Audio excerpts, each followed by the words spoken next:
इस लेक्चर में हम लोग रेडियस रेशियो के बारे में जानेंगे।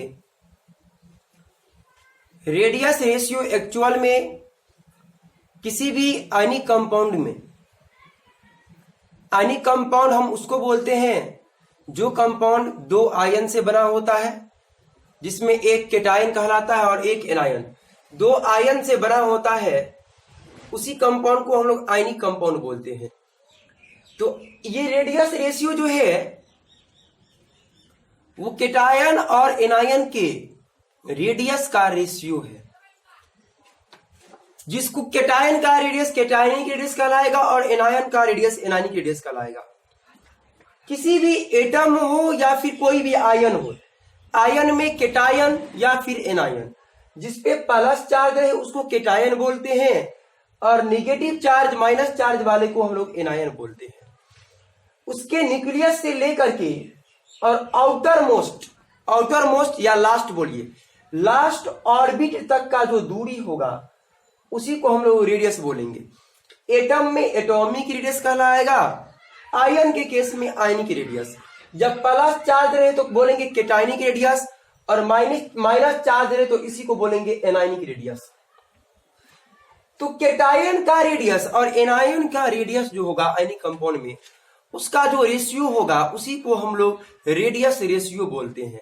मतलब रेडियस रेशियो बराबर होता है केटायन का रेडियस बट्टे में एनायन का रेडियस। मान लेते हैं मतलब माना केटायन का जो रेडियस है वो r प्लस है और एनायन का जो रेडियस है वो r माइनस है। तो रेडियस रेशियो क्या होगा? तो r plus divided by r minus, क्योंकि केटायन और एनायन के रेडियस का जो रेशियो होता है उसी को हम लोग रेडियस रेशियो बोलते हैं।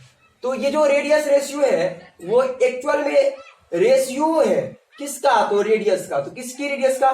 तो केटायन के और एनायन के रेडियस का।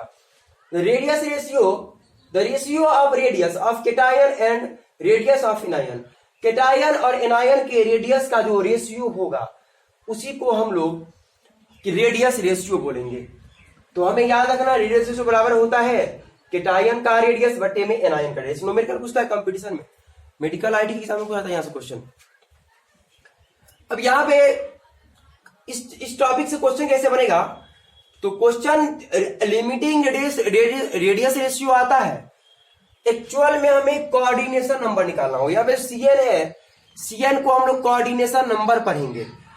कोऑर्डिनेशन नंबर के बारे में आपको बताए थे, किसी एक पार्टिकल को जितना पार्टिकल टच करेगा हम उसी को कोऑर्डिनेशन नंबर बोलेंगे। तो इसी आयनिक कंपाउंड में एक आयन को जितना आयन टच करेगा, चाहे आयन केटायन हो या एनायन, जितना आयन टच करेगा वही उसका कोऑर्डिनेशन नंबर होगा। तो किसी भी आयनिक कंपाउंड का में जो आयन का कोऑर्डिनेशन नंबर है वो रेडियस रेशियो पे डिपेंड करता है, और रेडियस रेशियो जितना ज्यादा होगा उस कंपाउंड में आयन का कोऑर्डिनेशन नंबर उतना ही ज्यादा होगा। यहां पे लिखे coordination number of ion depends upon radius ratio. किसी भी आयनिक कंपाउंड में जो आयन का कोऑर्डिनेशन नंबर है वो रेडियस रेशियो पे डिपेंड करेगा, और greater is the radius ratio. Radius ratio जितना ज्यादा होगा greater will be coordination number, coordination number उतना ही ज्यादा होगा। यहां पे एक टेबल लिखे हैं, ये टेबल आपको याद रखना है। न्यूमेरिकल यहीं से बनेगा, जितना भी मेडिकल में या आईटी में क्वेश्चन पूछा न्यूमेरिकल वो सारा इसी टेबल से बनेगा आपका। लिमिटिंग रेडियस रेशियो, लिमिट में जो रेडियस है रेशियो, अगर रेडियस रेशियो 1 से लेकर के 0.732 के बीच में आता है तो कोऑर्डिनेशन नंबर 8 हो जाएगा। कोऑर्डिनेशन नंबर 8 और उसमें आयन के बीच में जो वॉइड होगा उसका शेप क्यूबिकल होता है। इस केस में कोऑर्डिनेशन नंबर 8 केस में क्यूबिकल वॉइड होगा। अगर लिमिटिंग रेडियस रेशियो, ये जो रेडियस रेशियो है r प्लस बटे r माइनस, अगर 0.732 से लेकर के 0.414 तक आए तो कोऑर्डिनेशन नंबर 6 होगा। और यहां पे वॉइड का जो शेप होगा वो वॉइड का शेप क्यूबिक ऑक्टाहेड्रल होगा। इसमें क्यूबिकल, इसमें ऑक्टाहेड्रल 6 वाले में। और 0.414 से 0.225 तक अगर रेडियस रेशियो आता है तो कोऑर्डिनेशन नंबर 4 होगा। और इसका शेप वॉइड का जो होगा वो टेट्राहेड्रल होगा।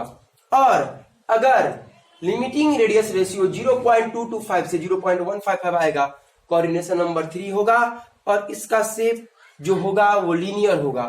तो हमें याद रखना इसको लिमिटिंग रेडियस रेशियो का जो लिमिट है उसको याद रखना है और उसके साथ कोऑर्डिनेशन नंबर इसको याद रखना है।